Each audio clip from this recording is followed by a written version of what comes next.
The Untold Childhood of Mao Zedong. Power doesn't appear. It's trained. Before Mao Zedong became a symbol, a slogan, or a face on a wall, he was a stubborn farm kid who hated his father, skipped school on purpose, and got into arguments like it was cardio. And here's the part nobody tells you. Nothing about his childhood screamed, future revolutionary. No silver spoon. No tragic orphan story. No lightning bolt moment. Just rice fields, discipline, and a chip on his shoulder the size of China. So the real question isn't how Mao took power. It's how power trained him before he ever touched it. Stay with me. Born into order, not poverty. Mao Zedong was born in 1893 in Shaoshan, a rural village in Hunan province. Contrary to popular myth, Mao didn't grow up dirt poor. His family were peasants who leveled up. His father, Mao Zedong, was a former poor farmer turned strict, self-made grain trader. Translation: old-school grind set, zero patience, heavy discipline. This man believed in hard work, obedience, respect for hierarchy. You work. You don't complain. You don't question the system. Mao? Yeah, he questioned everything. From an early age, Mao clashed with his father nonstop. Not rebellious in a dramatic way, rebellious in the "why do I have to do this" way. And that matters, because revolutions don't start with rage. They start with doubt. The school system fails him. Young Mao was sent to a traditional Confucian school.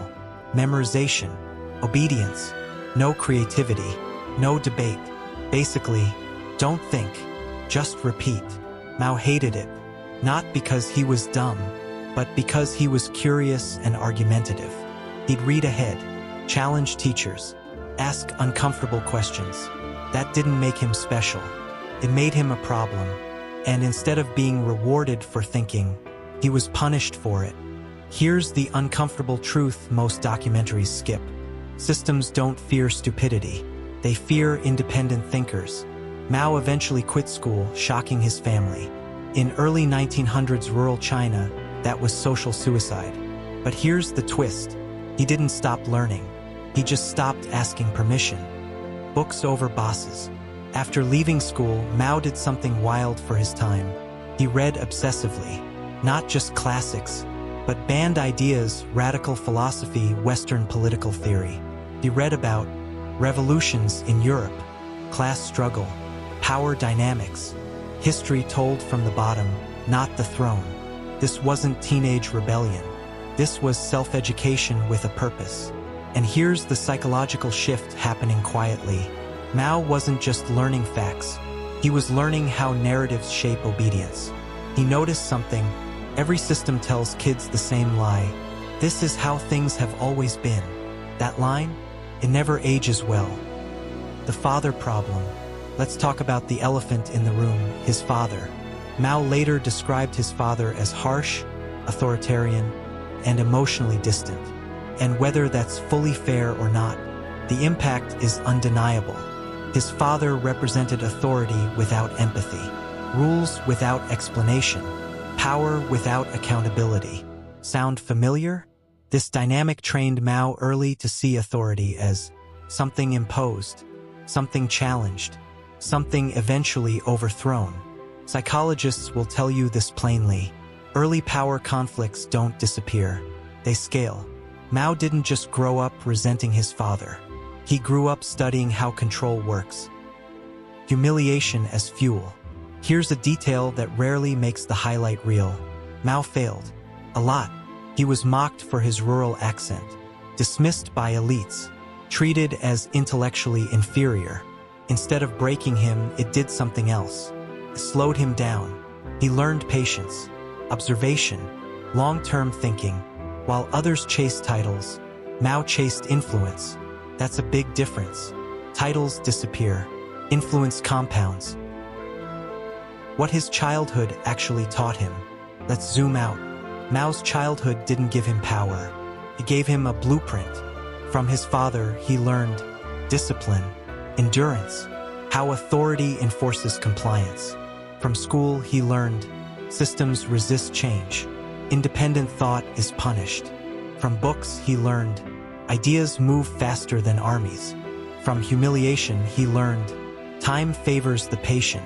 This is the part nobody wants to admit. Mao didn't accidentally become Mao. He was trained by friction. Why this still matters. You don't need to agree with Mao's actions to understand this. Every major leader is shaped long before the world notices them. If you want to understand power, don't start at the victory speech. Start at the childhood kitchen table, the classroom, the arguments no one thought mattered. That's where the real story lives.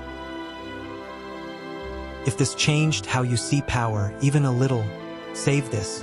You'll think about it later. If it made you uncomfortable, share it. That's usually the good stuff. And if you don't want to be the last person in your circle, still thinking leaders are born overnight, subscribe. We break down the childhood's systems and hidden patterns that history textbooks rush past. Because power doesn't appear. It's trained. And most people never see it coming. 你看，这不是1、2万人的俘虏的问题，2个人的俘虏啊也要争。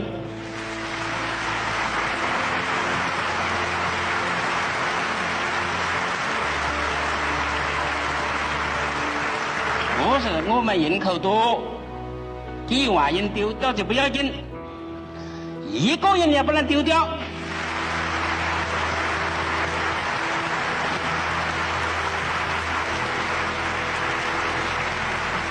时间要打多久？我讲我们不要做决定。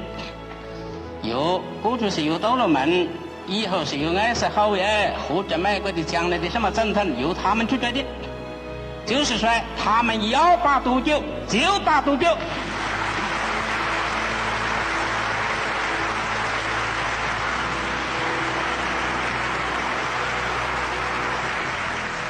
一直打到。 换谁胜利？